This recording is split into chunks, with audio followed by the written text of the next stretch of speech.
All right, minus 160. Don't, one left plus.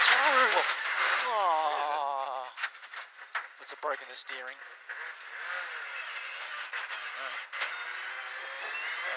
Don't, one left plus room. Hello and welcome to the program and Heat 2 of the Make Smoking History Forest Rally. This is round 1 of the CAMS Australian Rally Championship. Glenn, it's also round 1 of the Zestino WA Rally Championship. Welcome back to the program, and a big night last night at the Barnard Park to start off Heat 2. Plenty of drama. It certainly was. Obviously, Lewis had a few dramas last night off through the straw bales. Certainly put on a bit of a show for the spectators. Not too much damage, luckily. Time lost 7 seconds, but you know, it was obviously a bit of confidence out of day 1. So thought he'd push it a little bit more, perhaps, for the start of day 2. Well, the Bates boys are certainly showing their style on the tarmac as well. When we look at the results, Bates from Richie Dalton and Wild, O'Dowd, some good names in there, and some people would be very pleased, especially Dalton. Oh, absolutely. I think, you know, Richie's obviously had a bit of a tough first day there, and obviously didn't finish the first day, but started last night off very well in second fastest. And Tom, once again, you know, batting way above where he probably should be, and third fastest on the stage. Yeah, great job. WA Rally Championship wise, also obviously Tommy Wild and O'Dowd up front. Another guy that had some dramas on day 1, Ben Searcy, back on track. Look, Ben didn't really even get to put do a stage in anger yesterday, and I mean, very, very tough day. He was still upbeat, and last night round the tarmac there, he did a sensational job to be third fastest. All right, Glenn, let's talk about what we're all here for, and that's the gravel. And Sunday, my favourite day by far, and my favourite stage out of probably all the stages in Western Australia. You and I have spoken about it before, Brockman. If someone asks you about what's rallying like, you take them down Brockman. It's got something of everything, and of course today it didn't disappoint. Some really good results. We're watching Richie Dalton having a good run through there. He did an excellent job, and it pays if you commit on that stage. Oh look, you know, as you say, like at that stage it has everything. It really is about commitment. It's really about, you know, driving to your notes, and lots of really long corners, and lots of crests, and very, very quick indeed. So, you know, Harry went out there this morning and did a great job. 8 seconds back to Tom, and I think, you know, for Tom as well, once again, we can keep saying all weekend what a job he's doing, but, you know, Harry certainly with the confidence, and Molly in third there. Lewis, perhaps a few issues. I think it may have been an overshoot or something like that. Lost a few seconds there. Yeah, look, tough stage for everybody, and but they got through, and like we said, you got the commitment, you'll get paid the dividends, but from there, it went slightly south, especially for Tom. The next stage, Folly, dramas. You and I both know this sport is pretty cruel sometimes, and, you know, 500 metres into Folly, Tom's he's run over something in the ground. The spectators actually come back to service here. They've given the team something they actually believe actually flicked out from under his car when he went over it, and which turns out to be, it's some sort of piece of metal. Maybe it's from like an old, you know, cattle grid or something like that. But he's run it over, and tyre instantly went flat. There was, I think, 10 or K to go, so he decided instantly, going to change it. Yeah, I don't think he had an option there, mate. There's no way the left-hand front right-hand front, he could have done a whole heap of damage there, and probably lost more time anyway. And unfortunately, he also just got out behind Lewis, I think. Yep, behind Lewis. So had to drag around in the dust for a little while, but, you know, that's the way it happens. Back into service, everybody got service done and sorted quite well. Not too many other issues up and down the park as we saw. But then the next 3 stage, the Bates boys were at it again. They certainly were, back out in front where they've been all weekend. But, you know, people like Richie Dalton were obviously back on the pace, and he was really certainly picking it up a bit, and actually putting in some very good stage times. Mate, it was good. O'Dowd, another running well, and Darren Windus also picking up the pace. He wasn't that happy with yesterday and his pace, but he was much happier today, and obviously the time showed it. He certainly was, and I think last night on the tarmac there, he had a few brake issues with the pedal going to the floor there, and he actually new brake pads in this morning, obviously giving him the confidence that he needed. And of course the big news, dramas for Molly, major dramas for Molly coming in to the service, barely running on 3. Yep. And it looked very tough for them. It did indeed, and it didn't sound that great. But the team, team at lunchtime were convinced that it was actually an electrical issue, which they obviously, now the event's obviously concluded, they believe that it is. It's actually an electrical issue that is actually preventing one side of that engine from actually working properly. So she's essentially on 2 cylinders. So poor old Molly's limped through. I still think the team have done a great job this weekend. They built a brand new car. It's all credit to them. 100%. And Molly's been testing on the run as well. So she's been doing a superb job. So been thrown in the deep end. Yeah, as we saw, the team did send her out back out there, and obviously got through. But yeah, what a shame for that. Could have been a very good result. And speaking of what a shame, Richie Dalton, just when he thought he was back on the track, just got caught out a little bit by this. You and I know that corner really well, and he was doing a good job, but just got a little bit untied and flicked him up and spat him out, unfortunately. So easy to happen, and as you say, Brockman, it was on the tricky Brockman stage. His splits on that stage looked sensational. He was actually not far behind Harry, only a couple of seconds on each split, and I think pretty impressive. Won the first one. So he was doing a very, very good job, and unfortunately, like you say, he got caught out. But I think Rich should be one to watch for the rest of the championship. Yeah, I think you're right. 3 pretty tough stages, some ups and downs, as we said with Molly. We had a chance to catch up with the top 3. It's always a challenge to come out on day 2 here and do exactly what you did on day 1, but thankfully we've managed to do that, and we put a lot of hard work into making sure that we didn't come out today and get caught asleep at the wheel. So very happy with our times and very happy with how everything's going. Brockman's an incredibly tough stage, and I think it takes a few goes to get it right as well.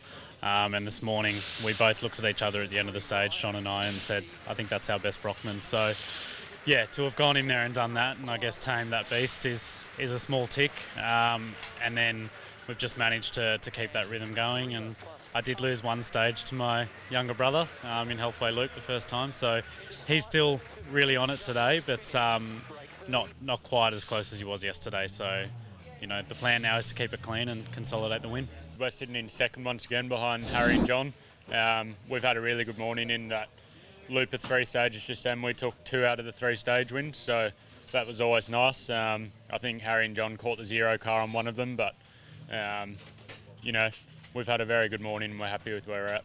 Yeah, no, we got in a really good rhythm today. We picked up the pace from yesterday, a little bit disappointed in our times yesterday. They weren't terrible, but yeah, we picked it up a bit today, and it seems to be working. Like Molly's had a problem with the car, so that's all. We've capitalised on that, and now we're sitting in 3rd, so we just got to maintain that for the afternoon, next 2 stages, and podium. So Glenn, as we can see, top 8 in the ARC, the 2 Bates boys, great job out front. Windus perfect for 3rd place, and Taylor still hanging in there. Yeah, and followed by a Dowd, Wild, Dal and Anea. And from a WA championship point of view, halfway through Heat 2, obviously O'Dowd out in front. CC, a great job coming into 2nd. Reynolds, the local boy, doing an exceptional job, and Tom Wild actually, and Steve Oxley, and then followed by Vlad, Pusey and Rando. Yeah, looks like the 2-wheel drive fight again with Vlad. He's certainly giving it to them every which way. Absolutely. He wrings its neck. Absolutely. We've actually stayed out there a couple of times to watch some of the 2-wheel drives come through, and that thing, he is on fire. He is committed. Very good job he does. Well, Glenn, 2 more stages for the crew. We've had to delete the final stage of the day because of the 3-minute gap holds that we put in place for a few stages yesterday and most of the day today. 2 more stages. The Bates boys, all good, all to plan. Great work. Yeah, but behind them there was actually some battles going on. With the way the point system works, basically you get points for each heat. But what happens then if you're tight on points? They add up the scores for the weekend. So Tom went out there. He needed to pull some back time on Darren Windus. Basically, I think he finished something like 2 minutes 6 in front of Darren yesterday. So he needed to be back, within that gap to actually take the result for the weekend. So he was actually pushing on. Yeah, big job. Yes, absolutely, and to get back up as high as he could in the WA Championship as well. And of course, as history will tell us, it didn't quite go to plan. Super unlucky. She's a cruel sport. Oh, I mean, tough. As we both know, and 7K from the end of the last stage. The turbo seems to have cried enough on Tom's car. He's been pushing it extremely hard all weekend and a bit unlucky. I know that was a new turbo prior to the weekend, so perhaps a bit unlucky, but sometimes that's your day. That's your day. Glenn, we're going to talk about the results very quickly, but I think very worthy mention, Troy Dow. What a fantastic job. Of course, he's in the race of his life, and he's got his own personal health dramas that he's battling on, and good on him. And today, or the weekend, he came out here and did a fantastic job behind the wheel of the dad's car, and tip my hat to him. Tip my hat to him. Oh, most definitely. Like, you know, he has done a great job. I mean, it's a tough, as you know, recce, testing and all the rest of it. 2 days of rallying at the speeds that we're talking about, and, you know, an Australian Championship level, he's done a great job. And, yeah, I mean, yeah, like you said, you tip your hat to him. Mate, let's talk about the results. Obviously, the Bates boys brought it back home. You know, fantastic 1-2 finish. We spoke yesterday how great a job the whole Neil Bates Motorsport operation did, but to come out new cars in the case of Harry's, and lots of testing and lots of new technology. What a brilliant job. Oh, look, I think we probably glossed over it today. You know, there's so many other things that happened, and we've talked about that. But yeah, as a team, they've done a great job. You know, they have built a brand new car. They developed the engine. They've obviously got Lewis in there for the first time. You know, driving a left-hand drive car, and he's done an absolutely brilliant job. As has Harry. Harry's controlled it. You know, He's had a few small issues happen today, but never got flustered. Always in control, and it's a great team. And it's a tough day today. It's 125k, some of the trickier stages out. What a brilliant job. Let's look at the graphics now.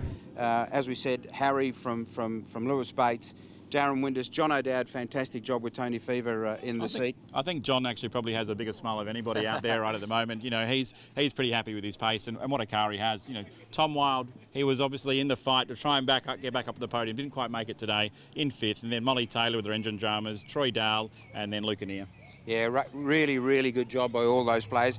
WA Rally Championship as well. O'Dowd from Wild, so they'll split the points. Unbelievable. I mean, for Tom to get back up there and, you know, to come back into 2nd place, I mean, he actually has enjoyed his day, even though he's had so many dramas. Yeah, you know, things like that, getting back up there is pretty impressive. And he's only finished, I think it was 2.5 seconds in front of young Cody Reynolds. So Cody probably be a little bit dark, but probably happy with his 3rd as well. So fantastic result. Glenn, we managed to catch up with the podium getters, and as we predicted, all pretty happy. Yeah, it was a fantastic weekend. Obviously my first win here, and on my 4th attempt, so very, very happy to have finally got the elusive win in the West. The team have worked very hard in the off-season to build a brand new car, which has run faultlessly this weekend, and, you know, a 1-2 for the Toyota Gazoo Racing Australia team is just a testament to their hard work. So I think everyone's going to be very, very happy, and we'll all celebrate well tonight. Yeah, for sure. We're over the moon. Anthony and I, coming into the event, didn't really have many expectations. You know, it's a new car for us. We're sort of just coming in, learning the new car and taking it stage by stage, and we managed to get 4 stage wins. So, yeah, we're absolutely over the moon with 2nd place. Yeah, no, we're at, mate. Obviously, a couple of people had some misfortune today, but, you know, like going back a lot of years, we've been on the arse end of that misfortune a lot of times as well, so I'm happy to take the result. Yeah, absolutely. You know, we want to come down here this weekend and learn the car, put it on the trailer and take it home. So to get first in the States, a bonus, so couldn't be happier. Glenn, a fantastic opener to the championship. The Make Smoking History Forest Rally never fails to deliver as far as thrills, spills and excitement. Thanks very much for your help today. I think it was great to watch from where I was sitting anyway. Oh, it certainly was. There was obviously plenty to talk about, and yeah, once again, like you say, it's put on. You know, the event itself has put on a great show, and I think I look forward to watching the rest of the championship. Yeah, I think it's going to be a really tough championship. Some great cars and some great new teams. A few of them have got some bills to sort out between now and then, but hey, that's rallying. Thanks a lot. Absolutely.